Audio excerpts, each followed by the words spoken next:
Good to see you back, guys. Once again, I am back with another tutorial related Plotly.js, and today in this tutorial we are going to create bubble plots. Now the question is why we use bubble plots and what is the usage of it. A bubble plot is an enhanced version of scatter plot where each data point is represented not just by its position on the x and y, also by the size of the marker, and optionally we use color also. In simple term, x-axis is one variable, y-axis is another variable, bubble size represents the third variable, and bubble color can represent the fourth dimension such as category or intensity. Because of this, a bubble plot is often described as a three-dimensional chart with only two visible axes, where the third dimension is communicated visually by bubble size. Now the question is why we use bubble plots. If you want to show the relationship between three variables or more variables, pattern or cluster in data, comparison across categories, magnitudes or proportion visually. And if we talk about the examples, comparisons countries by their GDP, life expectancy and population. Such as for GDP, we use x-axis. For life expectancy, we use y-axis. And for the population, we use bubble size. That's why it's become three-dimensional. Otherwise, visualizing product sales, unit sold, profit, and marketing spend. Also, we can use it for tracking project tasks such as complexity, duration, and team size. So in this tutorial, I am going to show you total two examples. In our first example, we are going to comparing countries by their GDP, life expectancy, and population using bubble size. So let's start the practical and see how we can use that. So as you can see, we are in my Visual Studio code editor, and I already import the CDN link of Plotly.js, and I use the latest one. Then inside the body tag, at first we need to create the div tag where we are going to display the bubble plot. For that, here I'm going to define a div tag with id bubble plot, and we define width 800 pixel and height 600 pixel. Now inside the script tag, first I'm going to define the sample data. For the sample data, at first I'm going to define the country names in array. So type where country is equal to USA, China, India, Japan, and Germany. These are the big five countries according to their GDP and population. Next, according to the country name, I am going to define their GDP in billion USD. For that, I am going to define another variable where GDP equal to, for USA, 21,400 billion. For China, 14,300 billion. For India, 2,900 billion. For Japan, 5,100 billion. And for Germany, 3,800 billion. Here we define their GDP in billion USD. At the same way, I'm going to define their life expectancy at the same order. So I'm going to type where life expectancy equal to, for USA 79 years, for China 76 years, for India 69 years, for Japan 84, and for Germany 81. Also, I'm going to define the population in millions. So I'm going to follow the same order. So I'm type where population 331 million for USA and 1,441 for China, 1,384 India, 126 for Japan, and 83 for Germany.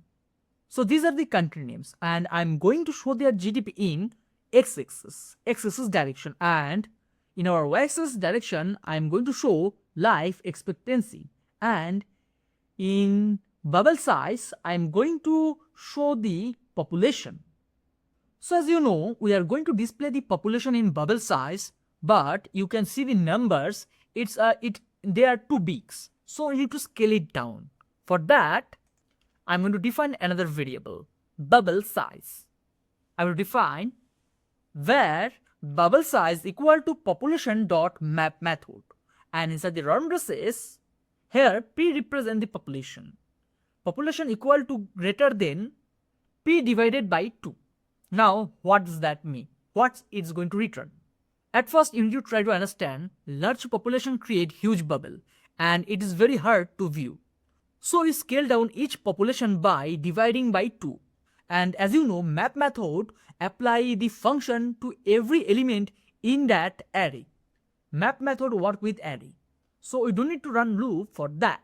For example, China have 1441 million people. So if we divide China by 2, it's become 720. So exact this value we are going to use for this bubble. Next, we need to create one set of chart. At least one set of chart. We need to create the plotly trace. For that, we need to create an object. And our object name is trace, where trace equal to inside the curly braces. Inside the curly braces, first I am going to define the x-axis. X-axis, in our x-axis I want to display the country GDP. So type this variable name GDP. Then in our y-axis I want to represent life expectancy, comma, then I'm going to define the mode. For mode, here I'm going to type marker. Inside the double quotes I'm going to type markers. Then comma. Next I'm going to define text, and for the text I'm going to pass the country names. Then inside this object I'm going to define another object, and our object name is marker. So type marker inside the colon, inside the curly braces. First I'm going to define the marker size. I want to define the bubble size. So type size, comma, bubble size. After that I'm going to define size mode area. Then I'm going to define size reference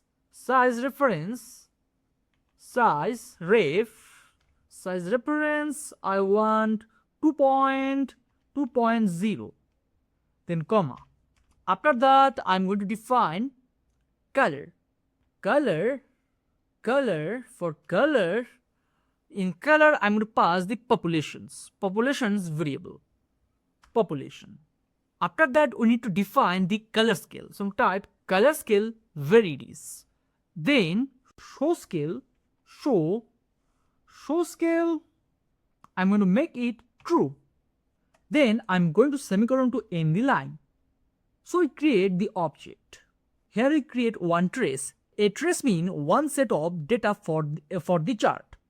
So after create the trace, we need to create another object for layout. So here I'm going to define where and our variable name is layout.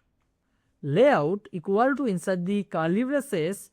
I'm going to pass the title, bubble plot, GDP versus life expectancy and population. Then we need to define the x-axis title. In our x-axis title, here I'm going to type x-axis title GDP in billion USD. After that I'm going to define the y-axis title. Y-axis title life expectancy in years. Then we need to create the plot. So I'm going to type plotly dot new plot. I'm going to type dot new plot. Then inside the round braces, inside the double quotes, and our plot name is bubble plot. Then we need to pass the first trace and the layout. Trace means the data. I want to show in that chart, and the layout design. And I'm going to save this file. But before I save this file, we need to make P in capital, plotly. And I'm going to save this file again. After save this file, if I back to my browser, and this is how our chart look like. At x-axis it show the GDP, at y-axis it show the life expectancy, and in our bubble size it show the population. Also the bubble color represent the population. So if I hover if I hover on it, as you can see, it display their GDP size, and GDP size is 2,900 billion. Also it display the life expectancy. Like for India, life expectancy is 69 years, and also it display the country name India. Then comes Germany. If I hover on it, life expectancy is 81, and at the bottom also it displays the GDP at x-axis direction, 3,800 billion. Then comes Japan. GDP size is 5,100 billion, and here you can notice the bubble size. Compared to China and India, it's so small because for Japan population is only 126 million. Then comes China. Life expectancy is 76 years, and GDP size is 14,300 billion. And you can notice the bubble size. It is larger than all of it. It's larger than India, USA, Germany, and Japan. And at last we have USA. Life expectancy is 79 years, and GDP size is 21.4 thousand billion. Here you can notice different bubble color. For Germany, bubble color is purple. For China, bubble color is pure yellow. And for other countries, it is between them. With this color scale, here we define the population size. In China, we have 1.4 billion people. In India, we have 1.38 billion people. For USA, it's 33 million. So at that position. For Germany, it's 83 million at the end position. That's why it's look more purple. It is the lowest value. So I want to say we can define population with the bubble size, also the color. So this is what exactly we can do with bubble chart. So that is one of the example. At the next example, I'm going to give you another demonstration. So stay tuned for the next example. Thanks for watching this video.